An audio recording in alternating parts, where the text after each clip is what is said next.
Hi friends, welcome to Samaya's kitchen. ഇന്ന് ഒരു എളുപ്പത്തിൽ തയ്യാറാക്കാൻ പറ്റുന്ന ഒരു ബിരിയാണി ആയിട്ടാണ് വന്നിരിക്കുന്നത്.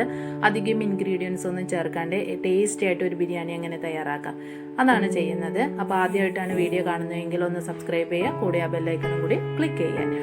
അപ്പോൾ ഇവിടെ ഒരു 750 ഗ്രാം ചിക്കൻ ഞാനിവിടെ എടുത്തിട്ടുണ്ട്. മാഗ്നേഷൻ ചെയ്യാൻ വേണ്ടിയിട്ട് ഒരു മിക്സിയുടെ ജാറിലോട്ട് 3 ടേബിൾ സ്പൂൺ തൈര്, ഒരു ചെറിയ കഷ്ണം ഇഞ്ചി അരിഞ്ഞത്, 10-15 അല്ലി വെളുത്തുള്ളി, 1/4 ടീസ്പൂൺ മഞ്ഞൾപ്പൊടി, 1/2 teaspoon garam masala, 2 table spoon മുളക് പൊടി, ആവശ്യത്തിന് ഉപ്പും ചേർത്ത് നന്നായിട്ട് അരച്ചെടുക്കാം. അരച്ചെടുത്ത മസാലക്കൂട്ട് നമുക്ക് ചിക്കനിൽ ചേർത്ത് നന്നായിട്ട് മിക്സ് ചെയ്തെടുക്കാം. മസാലയൊക്കെ ചിക്കനിൽ പിടിക്കുന്ന രീതിയിൽ നന്നായിട്ട് മിക്സ് ചെയ്തെടുക്കുക. പെട്ടെന്ന് വിരുന്നാരൊക്കെ വരുമ്പോൾ നമുക്ക് എളുപ്പത്തിൽ തയ്യാറാക്കാൻ പറ്റുന്ന ഒരു ബിരിയാണിയാണ്. എല്ലാവർക്കും ഇഷ്ടപ്പെടും. എല്ലാവരും ട്രൈ ചെയ്ത് നോക്കണം. എന്നിട്ട് ട്രൈ ചെയ്തിട്ട് കമൻറ്റ് ചെയ്യാൻ മറക്കരുത്. ഇനി ഈ ചിക്കൻ നമുക്കൊരു പാത്രത്തിലോട്ട് മാറ്റി ഒരു 10 മിനിറ്റ് റെസ്റ്റ് ചെയ്യാനായിട്ട് വെക്കാം. മസാലയൊക്കെ ചിക്കനിൽ പിടിക്കാൻ വേണ്ടിയിട്ടാണ്. ഒരു 10 മിനിറ്റ് റെസ്റ്റ് ചെയ്യാനായിട്ട് വെക്കാം. ഞാനിവിടെ 2 കപ്പ് ബസുമതി റൈസാണ് എടുത്തിരിക്കുന്നത്. ഇത് നമുക്ക് വെള്ളമൊഴിച്ച് കുതിർത്താനിടാം.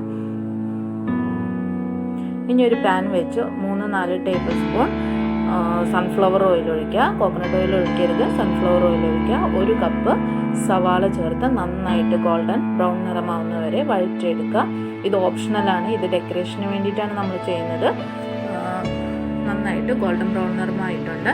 ഇനി നമുക്കിത് കോരിയെടുക്കാം.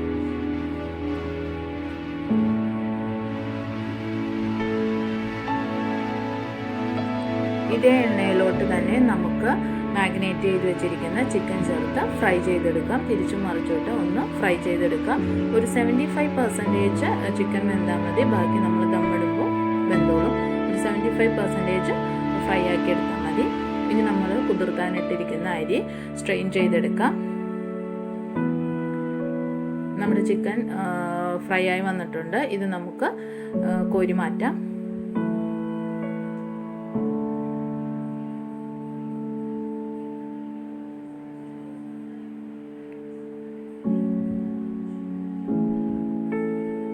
ഇതേ എണ്ണയിലേക്ക് തന്നെ നമുക്കൊരു 1 കപ്പ് സവാള ചേർത്ത് വഴറ്റിയെടുക്കാം.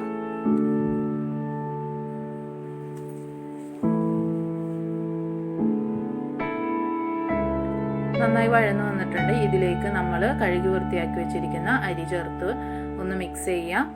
നമ്മളിവിടെ 2 കപ്പ് അരിയാണല്ലോ എടുത്തേക്കുന്നത്. അപ്പോൾ ഒരു 4 കപ്പ്, അതേ കപ്പിന് 4 കപ്പ് വെള്ളം എടുത്ത് നല്ലോണം ചൂടാക്കിയ വെള്ളം വേണം നമ്മൾ ഒഴിക്കാനായിട്ട്.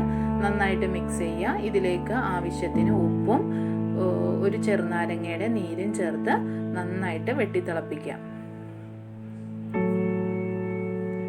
തിളച്ച് വന്നിട്ടുണ്ട്. ഇതിലേക്ക് നമ്മൾ ഫ്രൈ ചെയ്ത് വെച്ചിരിക്കുന്ന ചിക്കൻ നിരത്തി കൊടുക്കാം.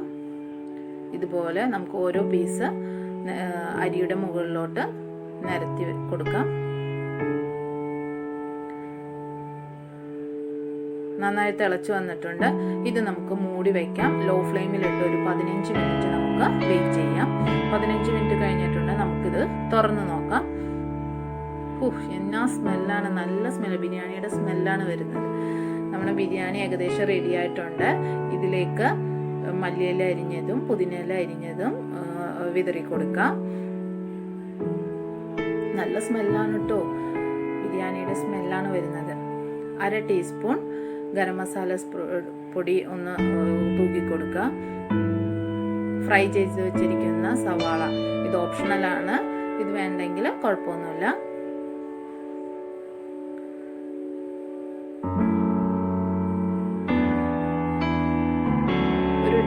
ഒരു ടേബിൾ സ്പൂൺ നെയ്യും കൂടി നമുക്ക് ഒഴിച്ച് അടച്ചു വെച്ച് ഒരു 5 മിനിറ്റ് കൂടി നമുക്ക് ലോ ഫ്ലെയിമിലിട്ട് 5 മിനിറ്റ് കൂടി നമുക്ക് വെയിറ്റ് ചെയ്യാം. 5 മിനിറ്റ് കഴിഞ്ഞിട്ടുണ്ട്. നമ്മുടെ ബിരിയാണി റെഡി ആയിട്ടുണ്ട്. നല്ല സ്മെല്ലാണ് വരുന്നത്. നല്ല ടേസ്റ്റി ആയിട്ടുള്ള ബിരിയാണിയാണ്. നമ്മുടെ ബിരിയാണി നന്നായി സെർവിങ് പ്ലേറ്റിലോട്ട് മാറ്റിയിട്ടുണ്ട്. അപ്പോൾ എൻ്റെ വീഡിയോ ഇഷ്ടപ്പെട്ടെങ്കിൽ ഇത് ട്രൈ ചെയ്ത് നോക്കണം, എന്നിട്ട് കമൻറ്റ് ചെയ്യണം. Bye friends.